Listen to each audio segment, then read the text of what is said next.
Telugu news కి స్వాగతం. నేను రూపానాథళ్ళ. లష్కర్ నేత సైఫుల్లా ఖలీద్ హతం, మరో ఎల్ఈటీ లీడర్ అమీర్ హంజాకి గాయం. వీటి వెనుక తాలిబాన్ల హస్తం ఉందా? సిఐఏ మాజీ ఏజెంట్ సారా ఆడమ్స్ మాటలను బట్టి మనకేం తెలుస్తోంది? ఏడాది క్రిందట సిఐఏ మాజీ ఏజెంట్ సారా ఆడమ్స్ ఒక టాక్ షోలో పాకిస్తాన్లోని టెర్రరిస్టులే టార్గెట్గా భారత్ ఒక ఆపరేషన్ చేపట్టబోతోందని, ఈ ఆపరేషన్కి తాలిబాన్లను వినియోగించుకోనుందని అన్నారు. ఆర్ యూ సీరియస్ అంటూ ఆ ఇంటర్వ్యూయర్ ఆమెను అడగడం, ఆమె అవును నిజమని చెప్పడం జరిగింది. అక్కడ కట్ చేస్తే మన సింధ్ ప్రావిన్స్లోని మట్లీ పట్టణంలో తన ఇంటి నుంచి బయటకు వచ్చిన సైఫుల్లా ఖలీద్ అనే లష్కరే తొయ్యబాకు చెందిన అగ్ర నాయకుడిని గుర్తు తెలియని వ్యక్తులు తల గుండెలపై కాల్చి పరారయ్యారు. దీంతో ఖలీద్ స్పాట్ డెడ్ అయ్యాడు.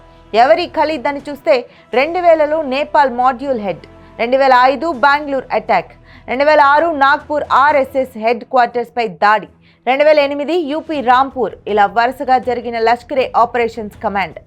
తాజాగా అతడు సింధ్ ప్రాంతంలోని లష్కరే ఆపరేషన్స్కి హెడ్గా హఫీజ్ సయీద్ ద్వారా నియమితుడయ్యాడు. అతడి ఆపరేషన్స్లో ఉండగా కాల్పులు జరగడం, అతడు ఖతం కావడం చకచక జరిగిపోయాయి. తాజాగా అమీర్ హంజా అనే మరో లష్కరే వ్యవస్థాపక సభ్యుడి ఇంట్లో కాల్పులు జరగ్గా అతడికి గాయాలయ్యాయి. దీంతో లాహూర్ ఆసుపత్రిలో చేరాడు అమీర్ హంజా. ఇతడికి ఎలాంటి పాత్ర అంటే, లష్కరే వ్యవస్థాపక సభ్యులు 17 మంది ఉండగా వారిలో చీఫ్ హఫీజ్కి అత్యంత సన్నిహితులని ఒకరిద్దరిలో ఇతడు కూడా ఒకడు. ఇతడు ఉద్వేగభరిత ప్రసంగాలకు, ఉత్తేజపూరితమైన రచనలకు పెట్టింది పేరు. మత మార్పిడిపై ఇతడు రాసిన పుస్తకం ఒక సంచలనం. ఐక్యరాజ్య సమితి గుర్తించిన అంతర్జాతీయ ఉగ్రవాదుల్లో ఇతడు కూడా ఒకడు.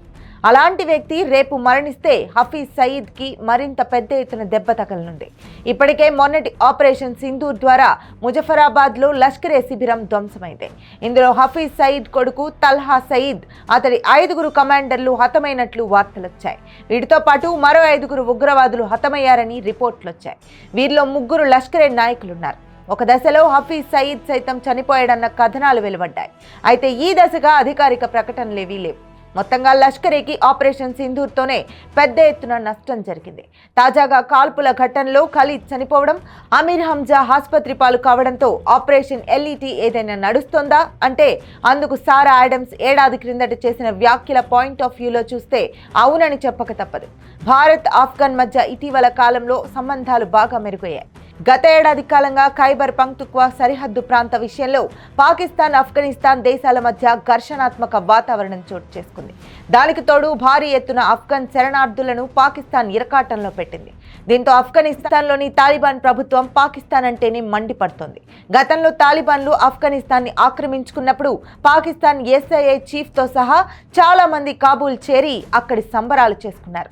ఆనాటి వాతావరణం ప్రస్తుతం ఈ 2 దేశాల మధ్య ఉన్నట్లు కనిపించడం లేదు. ఇక్కడ మోడీ ఒక పక్క పహల్గామ్ దాడి ప్రతీకారం తీర్చుకునే దిశగా సైన్యానికి ఇవ్వాల్సిన స్వేచ్ఛని ఇస్తూనే మరొక పక్క ఆఫ్ఘాన్ తలుపు తట్టారు.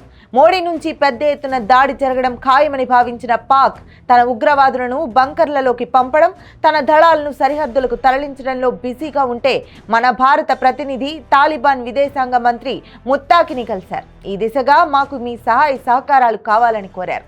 అప్పటికే ఆఫ్ఘనిస్తాన్ ప్రభుత్వ ప్రతినిధి పహల్గామ్ దాడిని ఖండించారు. బాధిత కుటుంబాలకు మా సానుభూతి ప్రకటించారు. ఈ క్రమంలో భారత్ ఆఫ్ఘన్ సంబంధాలు మెరుగుపడుతున్నాయి. అదే సమయంలో పాక్ ఆఫ్ఘన్ సంబంధ బాంధవ్యాలు క్షీణిస్తున్నాయి. ఇటు భారత్తో సానుకూలంగా వ్యవహరిస్తున్న తాలిబాన్లు అటు బాలూచిస్తాన్ లిబరేషన్ ఆర్మీకి కూడా తమ సహాయ సహకారాలను అందిస్తూ పాకిస్తాన్ని తీవ్ర ఇరకాటంలో పెడుతున్నారు. పాకిస్తాన్ చైనాతో చెలిమి చేస్తుంటే భారత్ ఆఫ్ఘన్తో స్నేహానికి సై అంటోంది. దీని ద్వారా పాకిస్తాన్ ఆక్రమిత కాశ్మీర్లోని ఉగ్రవాదుల పీచు మణచడానికి సరికొత్త ఆపరేషన్కి తెరలేపినట్లు తెలుస్తోంది. ఆపరేషన్ సింధూర్ ఆగదు అంటే ఇదే మరి అంటున్నారు పరిశీలకులు. తాలిబాన్ల సాయంతో ఆపరేషన్ సింధూర్ నిరంతరాయంగా కొనసాగుతుందని, ఉగ్రవాదుల ఊచకోత చేస్తూనే వెళుతుందని సిఐఏ స్థాయి వ్యక్తులు అన్న మాటలకు అసలైన అర్థం, నిర్వచనం ఇదేనంటున్నారు దౌత్య వ్యవహార నిపుణులు.